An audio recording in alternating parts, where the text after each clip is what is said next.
Voter പട്ടികയിൽ വലിയ തിരുത്തലുകൾ നടത്തുന്നു. ഈ കഴിഞ്ഞ നാളുകളിൽ ഹരിയാനയിലും മഹാരാഷ്ട്രയിലും, അത് കഴിഞ്ഞ് ബീഹാറിലും ബംഗാളിലും ആസാമിലും നടന്ന തെരഞ്ഞെടുപ്പുകൾ ആകെ അബദ്ധമാണ്, മൊത്തം മാനിപ്പുലേഷനാണ്, തട്ടിപ്പാണ്, ഉടായിപ്പാണ്. വോട്ടർ പട്ടിക തട്ടിപ്പാണ്, ഇലക്ട്രൽ യന്ത്രം തട്ടിപ്പാണ്. പിന്നെ ഇലക്ഷൻ കമ്മീഷൻ എന്ന് പറഞ്ഞാൽ മൊത്തം അഴിമതിയാണ്, കൊള്ളനായ്മയാണ്. ജ്ഞാനേഷ് കുമാർ വലിയ തട്ടിപ്പുകാരനാണ്. അപ്പോൾ ഈ കാര്യത്തിൽ ചീഫ് ജസ്റ്റിസ് ഉടനെ ഇടപെടണം.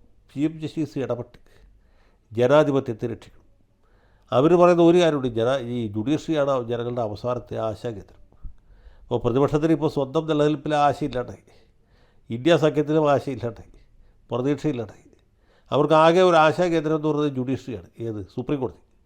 സുപ്രീം കോടതിക്ക് ഇതുപോലൊരു പരാതി എഴുതി അയച്ചാൽ ചീഫ് ജസ്റ്റിസ് ഉടനെ ഇരുന്നിടത്ത് ചാടി എഴുതേക്കും. ആരവിടെ? ജനാധിപത്യം അപകടത്തിലാണെന്ന് രാഹുൽ ഗാന്ധി, ഖാർഗെ, അതുപോലെ മമതാ ബാനർജി അടക്കമുള്ള മറ്റ് നേതാക്കന്മാരും നേതാക്കളും പറയുന്നു. നമുക്കുടനെ ജനാധിപത്യത്തെ രക്ഷിക്കാം, ജനാധിപത്യത്തെ കരകയറ്റാം എന്നൊരു തീരുമാനം എടുക്കാൻ പറ്റുമോ? സുപ്രീം കോടതിക്ക് റിട്ട് ഓഫ് മാൻഡമസ് ഇഷ്യൂ ചെയ്യാൻ പറ്റുമോ? ഒന്നും ചെയ്യാൻ പറ്റില്ല.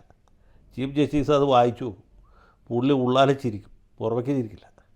എന്നിട്ട് അവിടെ ചവറ്റുകൊട്ടയിലേക്ക് ഇവരുടെ ഈ കടിതം, ഈ ലേഖനം വിക്ഷേപിക്കും. അതിനപ്പുറത്തൊന്നും ചെയ്യില്ല. മറുപടി കത്തുമില്ല, അയക്കില്ല. അയക്കാനുള്ള പവർ, അയക്കാനുള്ള കോമ്പീറ്റൻസ്, അതോറിറ്റി ചീഫ് ജസ്റ്റിസിനില്ല. ചീഫ് ജസ്റ്റിസിന് ജോലി ഇതല്ല. ഇത് സംബന്ധിച്ച് എന്തെങ്കിലും കഴമ്പുള്ള ഒരു ഹർജി സുപ്രീം കോടതിയിൽ വരികയാണെങ്കിൽ അവർക്ക് പരിഗണിക്കാം.